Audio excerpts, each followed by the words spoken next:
Annie Harvey is our next speaker, and she's going to talk to you about the F word. Annie's not one to swear, so she'll offer new meaning to the F word. As a mindfulness and laughter trainer, Annie spoke at TEDx Adelaide last year, successfully getting the 3,000 strong, or the 1,000 strong, audience to meditate and laugh out loud. She won't be inviting us to meditate today. Instead, she'll tell us how she's moved from adversity in life, not just once, but 8 times so far, putting it down to one key thing, the F word. Here's Annie.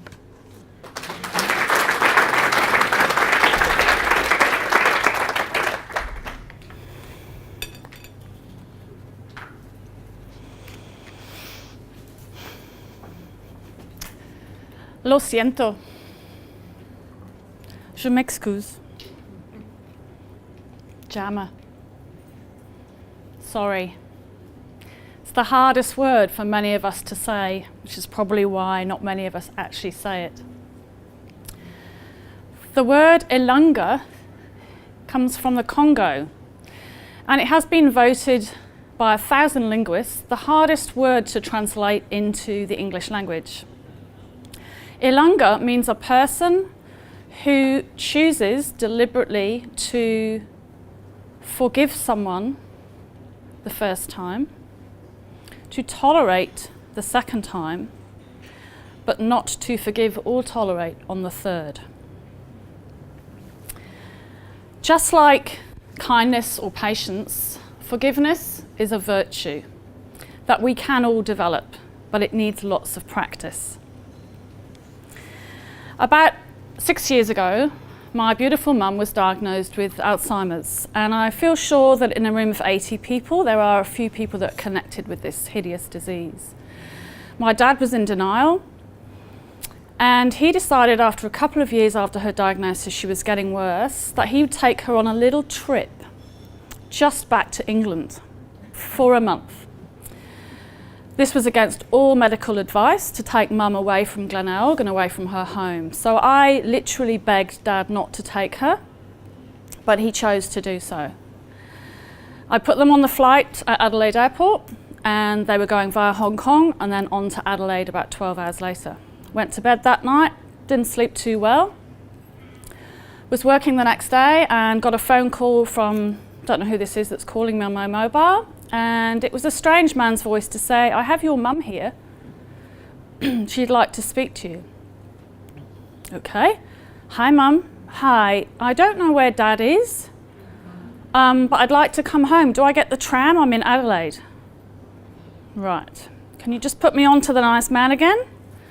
And he says, "We're in Hong Kong. And on the way to the London flight, my dad had a heart attack and a stroke on the escalator. So he landed at the bottom, went off one way in an ambulance, and my mum was taken by Qantas to a room.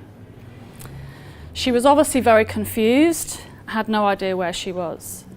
Now, the beauty of Facebook, love it or hate it, I went onto social media and said, "Is there anyone in Hong Kong that can find my mum in the airport and take her to a hotel and lock her up, literally, till I can get there?"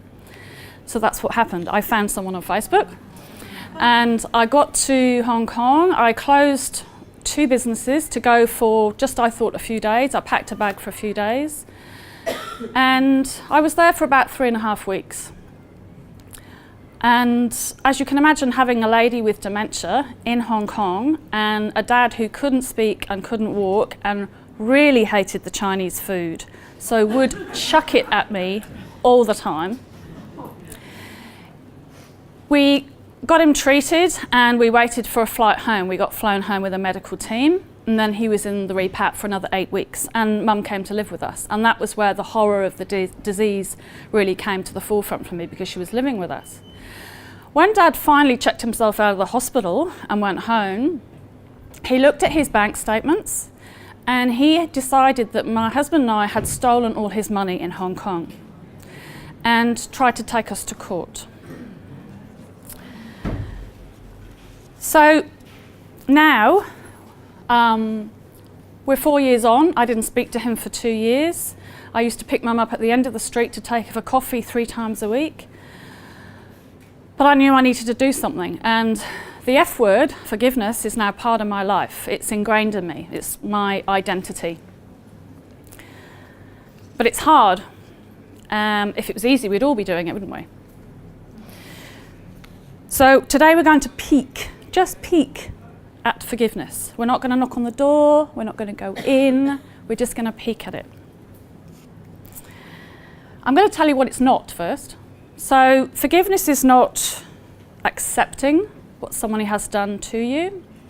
It's not reconciling with that person. And it's not excusing.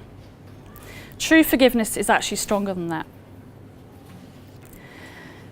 According to the dictionary, forgiveness is a conscious and deliberate decision to forgive someone or a group of people that have harmed you, whether they deserve the forgiveness or not.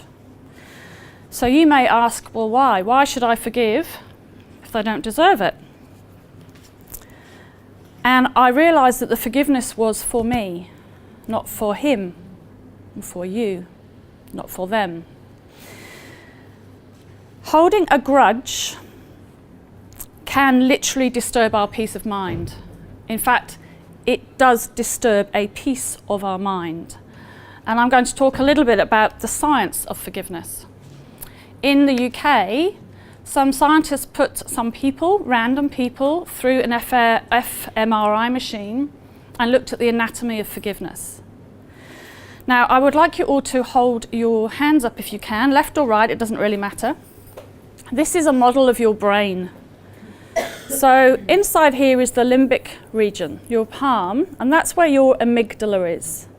Some of you may know that your amygdala is responsible for your fight or flight response. That's your alarm system. And it's not literally covered, but if it was a model, it would be covered by the newest part of your brain, the prefrontal cortex. So this is responsible for your creativity, your rational thinking, your problem solving, controlling emotions. When you hold a grudge, you are constantly setting this alarm off, in effect. And you are, some people call this, Dan Siegel calls this flipping your lid. So you have no control of your emotions, you have no creativity, you have no problem solving ability. And this was shown in the actual machine, the fMRI. Every time we think about a grudge that we hold, we release cortisol and adrenaline into our bloodstream. And if you've got a chronic grudge, and you might think about that 20 times a day, that's a hell of a lot of stress hormones going through your body. Forgiveness can shut down this cycle, literally shut down this chemical cycle. And psychologists in the University of California have also shown that people who forgive have less coronary heart disease and have more optimism in life. So forgiveness is a very powerful medicine. But if we don't take that medicine, what do we do with all this pent-up anger and aggression? We tend to divert it. You know the answer. We divert it to our loved ones, to our work colleagues. So we have an impact not just on our health benefits, but on our future generations. I want you to have a look at this slide. You may have seen this before. So this is two adults that have had a disagreement, and they're sitting with their backs to each other. But you can see that the inner child that we all have inside of us actually wants to connect. So if we know all the benefits, why aren't we doing it? It takes time. In my story, I've done it many times. My father is the last person, there'll be many more in my life. My father is the last person that I have forgiven. It does take time, it takes patience, and it takes practice. So I have 3 steps. My HER is an acronym. I like to work with acronyms. So my HER, H-E-R, today are the 3 steps for you to take. I practice mindfulness, I teach mindfulness, and I've been able to put these 3 steps into practice, probably because I'm a calmer person, I'm more focused, but mainly I'm very self-aware of everything that's going on in my body now.